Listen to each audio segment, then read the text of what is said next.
Hillary here. I want to talk to you about a banjo that I just got. I was contacted by a company called Vangoa who wanted to know if they could send me a banjo to check out and see if it was something I'd be interested in recommending to my students and so forth.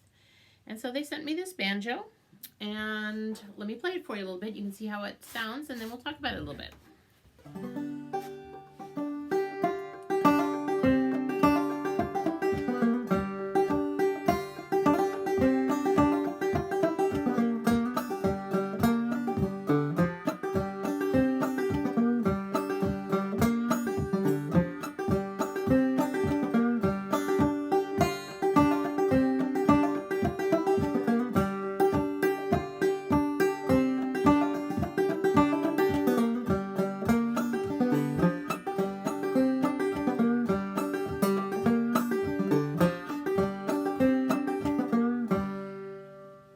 Right, let me play a little bit for you without, I stuffed the back of my banjos because I just do.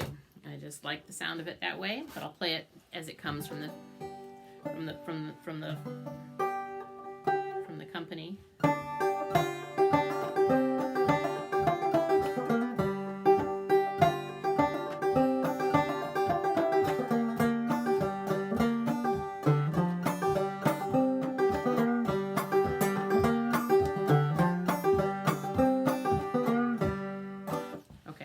So one thing I want to say is that the intonation on this banjo is just perfect. It's really good. You don't need a compensating bridge or anything because it's great all the way up and down the line.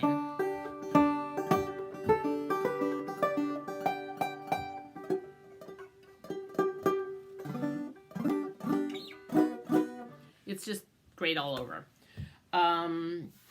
So that's nice. I like that they used a fifth string, an actual fifth string pip here, fifth string nut. Some of the less expensive banjos will use just that fret as your fifth string, as their fifth string nut, and I don't like that. I like that they gave us a real one.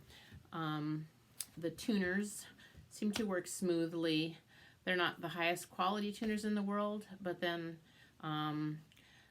they seem to get the job done.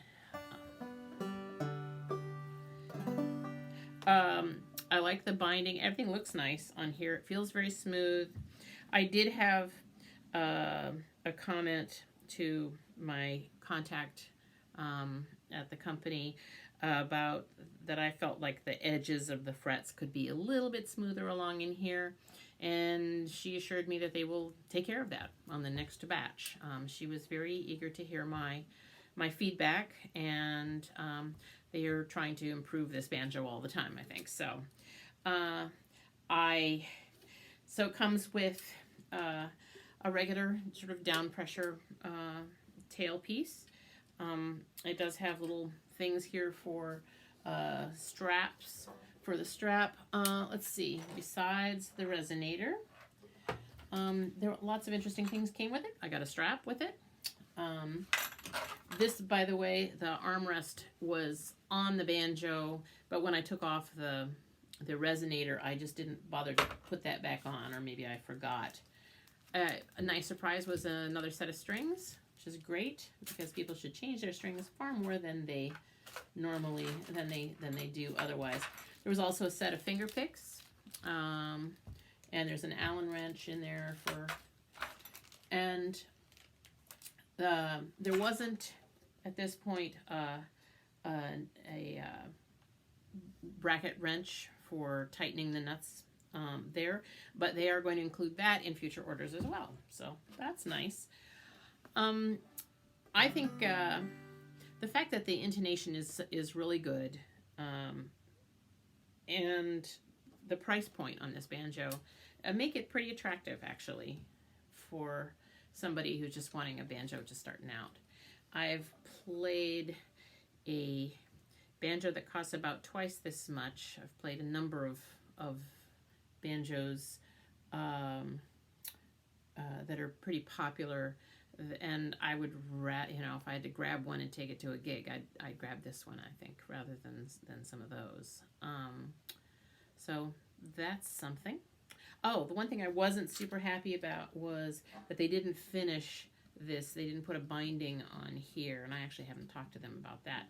But it's just kind of a raw edge. I think generally, you know, you're thinking people are playing it with the resonator on.